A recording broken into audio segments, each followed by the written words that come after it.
দেখো graph of linear equation. Okay, graph of linear equation. ঠিক আছে, তো গ্রাফ ড্র করব কিভাবে? আমরা যে কোনো একটা লিনিয়ার ইকুয়েশন নিয়ে আমরা ধরো 5x, ঠিক আছে, প্লাস 7y ইকুয়ালস টু ধরো নিলাম আমরা 6। ওকে, এরকম নিলাম আমরা 5x plus 7y equals to 6। ওকে, আমি একটা শর্টেস্ট একটা ওয়ে দেখিয়ে দেব, প্লাস মানে নর্মালি আমরা এক্সাম হলে কিভাবে আমরা ড্র করব। দেখো, এটা ড্র করার আছে না, ড্র করার জন্য আমরা আগে ভেরিয়েবলের মানে একটা লাইনের মধ্যে ইনফাইনাইট পয়েন্ট থাকে, এটা তো জানা আছে। ইনফাইনাইট পয়েন্ট থাকে এবং ইনফাইনাইট সলিউশন থাকে। কোশ্চেন আসতে পারে একটা লাইনের ক্ষেত্রে ইনফাইনাইট সলিউশন থাকে। তো ইনফাইনাইট পয়েন্ট বের করার ওয়ে কি, যে কোনো একটা ভেরিয়েবলকে আগে বের করে নাও। এখানে ভেরিয়েবল কি আছে, ওয়াই আর এক্স, যে কোনো একটাকে আগে বের করো। তার মানে 7y ইকুয়ালস টু যদি হয় x মাইনাস 5x, তাহলে y ইকুয়ালস টু কত হবে, 6 minus 5x divide by 7। That is y কে আমি এক্সপ্রেস করলাম in terms of x। Clear? তো x এর জায়গায় এবার আমরা নিজের ইচ্ছা মতন ভ্যালু পুট করব এবং তার রেসপেক্টে আমরা y এর ভ্যালু পাবো। একটা লাইন ড্র করার জন্য মিনিমাম দুটো পয়েন্ট লাগে, ঠিক আছে, মিনিমাম দুটো পয়েন্ট দরকার। তো দুটো পয়েন্ট হয়ে গেলে ব্যাস কমপ্লিট। এবার আরেকটা জিনিস মাথাতে রাখবে, যাতে পয়েন্টগুলো যাতে ইন্টিজার আসে, তাহলে তোমাদের কি হবে, পয়েন্ট প্লট করতে সুবিধা হবে। ক্লিয়ার? তো দেখো এখানে আমার এক্স এর ভ্যালু এমনই পুট করতে লাগবে যাতে 7 দিয়ে ডিভাইড যায়, ঠিক আছে। তো আই থিঙ্ক সো এরকম কি আসে কি না এটা একটা চেক করতে লাগবে, এর আগে বোঝা যায় না, ঠিক আছে। যেমন এক্স এর জায়গায় প্রথমে 0 নিয়ে পুট করো, সবসময় এটাই করবে। এটা তো আমি একটু অড টাইপের একটা ইকুয়েশন নিলাম, ঠিক আছে। এক্স এর জায়গায় 0 পুট করো, দেখো 6/7 ডিভাইড যায় না। তো এটা নিলে তোমরা পয়েন্ট প্লট করতে একটু অসুবিধা হবে। ইন্টিজার টাইপের নাও, যেটা মানে গ্রাফ পেপারে প্লট করতে সুবিধা হয়। ক্লিয়ার? যদি আমি -1 নিই হবে না, -2 নিলে 10 মাইনাস 10 6 হবে না, 16। -3 নিলে,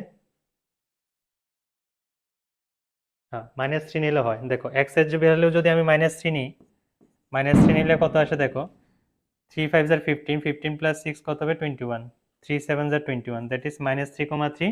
একটা ইন্টিগ্রাল পয়েন্ট আমরা পেলাম, মানে ইন্টিজার, ঠিক আছে। তাহলে পয়েন্ট প্লট করতে আমরা সুবিধা হবে। আচ্ছা, নেক্সট আরও ট্রাই করো, আর কিছু আসে কিনা।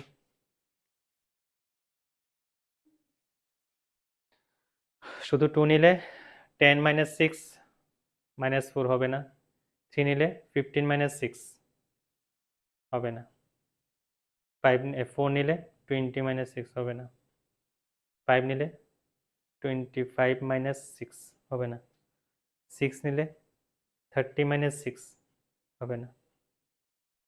7 নিলে হবে না। 8 নিলে 8 নিলেও হবে না। 9 নিলে হবে না। 10 নিলে হবে না। 55 মাইনাস 6 কত হয়, 49। ইয়েস, এক্স এর জায়গায় 11 পুট করো, দেখো কত আসে। আমি অড টাইপে নিজে ইচ্ছে করে নিলাম যাতে তোমাদের বুঝতে সুবিধা হয় যে আমি কিভাবে ক্যালকুলেশন করছি। তো এক্স এর জায়গায় 11 পুট করো, 55 মাইনাস 6 কত আসে, 49, তার মানে -49, -7 আসবে। ব্যাস দুটো পয়েন্ট হয়ে গেল। বাস এটা এবার নিজের ইচ্ছা মতন পুট করে ফেলো, কোনো অসুবিধা নেই। এক্স এর জায়গায় 0 পুট করে দাও, এক্স এর জায়গায় 0 পুট করলে ওয়াই এর ভ্যালু আসবে 6/7, কোনো অসুবিধা নেই। তাহলে these are 3 points lies on this straight line, ঠিক আছে। তার মানে কি তিনটা পয়েন্ট কি কি, একটা হচ্ছে কি -3,3, আর একটা ভুল করে আমি বলছি, ওয়াই, আমি ওয়াই কে এক্সপ্রেস করলাম ইন টার্মস অফ এক্স। এবার অনেকে কি করে, এক্স কে এক্সপ্রেস করে ইন টার্মস অফ ওয়াই, ঠিক আছে। তখন কি ভুল করে, তখন এ জায়গার মধ্যে ভুল করে, ওয়াই পুট করে এক্স পায়। তো ওয়াই তো পুট করলে এখানে পুট করে, মানে এক্স এর জায়গায় পুট করে ফেলে আর পায় ওয়াই। অ্যাকচুয়ালি তা না, পুট করা ছিল এখানে, ওয়ার ভ্যালু পুট করলো, কিন্তু তারা বসায় কোথায়, ওখানে। তার মানে এখানে একটু ধ্যান দেওয়ার দরকার আছে, ইম্পর্টেন্স দেওয়ার দরকার আছে, ঠিক আছে। কারণ তাড়াহুড়োর মধ্যে ভুল যাবেই।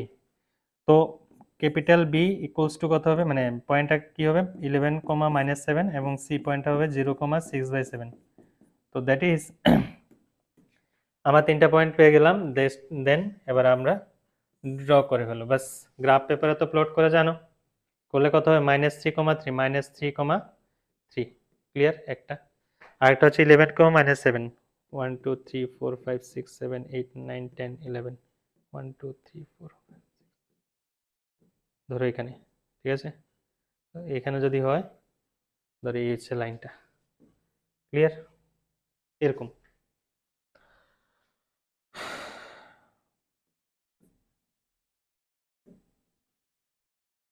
ঠিক আছে, আচ্ছা, ঠিক করে এঁকে দিই, মানে এরকম হবে। অরিজিন দিয়ে পাস করবে না, অ্যাকচুয়ালি রাফ ড্র করছি তো যার কারণে, হ্যাঁ অরিজিন পাস করবে না, এরকম হবে অনেকটা, এরকম হোয়াটএভার। ঠিক আছে, তো এই পয়েন্টটা আমার কি, এই পয়েন্টটা হচ্ছে আমার 11, -7 পয়েন্টটা, ঠিক আছে। আর এই পয়েন্টটা কোনটা, এই পয়েন্টটা হচ্ছে আমার -3,3। গ্রাফের মধ্যে এই পয়েন্টগুলো লিখতে লাগে এবং স্কেলটা লিখতে লাগে, গ্রাফের যে তোমরা স্কেলটা লিখতে লাগে ওই এই জায়গাটার মধ্যে, ঠিক আছে। 5 small boxes equals to 1 unit, যদি তুমি 5টা স্মল বক্স নিয়ে 1 ইউনিট কনসিডার করো, তো বড় বড় ভ্যালু আসলে তো আমরা এভাবে কনসিডার করতে লাগে না, তখন লিখতে লাগে, না লিখলে নাম্বার কাটা যায়। তো 0,-7 0,6/7 দ্যাট ইজ আমার আঁকাটা একটু ভুল হলো, এটা উপর দিয়ে যাওয়ার কথা এখান দিয়ে, ঠিক আছে, দ্যাটস ফাইন। তো পয়েন্ট অ্যাকচুয়ালি কত হবে তাহলে, এখানে একটা পয়েন্ট হবে আর একটা এখানে, তাহলে 0,6/7 কত হবে এখানে, বাস। মানে 3 নাম্বার পয়েন্টটা ডাইরেক্ট পুট করে দাও, বাস, বোঝা গেল। তো এরকমভাবে আমরা কি করি, গ্রাফ ড্র করি। আমি তো গ্রাফ পেপার ড্র করিনি, তো তোমরা বাড়িতে গ্রাফ পেপার নিয়ে ড্র করে দেখবে, যদি অসুবিধা থাকে তোমরা মেসেজ করতে পারো। ওকে, এবার আমরা তাহলে কি কি টপিক করলাম, আমরা মেইনলি লিনিয়ার ইকুয়েশনের মধ্যে কি কি টপিক আছে। ফার্স্ট অফ অল আমরা কি পেলাম, যে কন্ডিশন, কন্ডিশন রিলেটেড প্রবলেম আমরা পাবো, কন্ডিশন রিলেটেড প্রবলেম, ঠিক আছে। 2 নম্বরে আমরা পাবো হচ্ছে সলভ, ঠিক আছে। 3 নম্বরে আমরা পাবো কি, graph, graph related problem, clear. 4 নম্বরে আমরা পাবো কি, ওয়ার্ড প্রবলেম, বাস। এই হচ্ছে আমরা লিনিয়ার ইকুয়েশনের, ঠিক আছে, টপিকগুলো। তাহলে কন্ডিশন রিলেটেড কোশ্চেন থাকতে পারে, সলভ রিলেটেড কোশ্চেন থাকতে পারে, গ্রাফ রিলেটেড কোশ্চেন থাকতে পারে, ওয়ার্ড প্রবলেম রিলেটেড কোশ্চেন থাকতে পারে, বাস এগুলোই, ক্লিয়ার।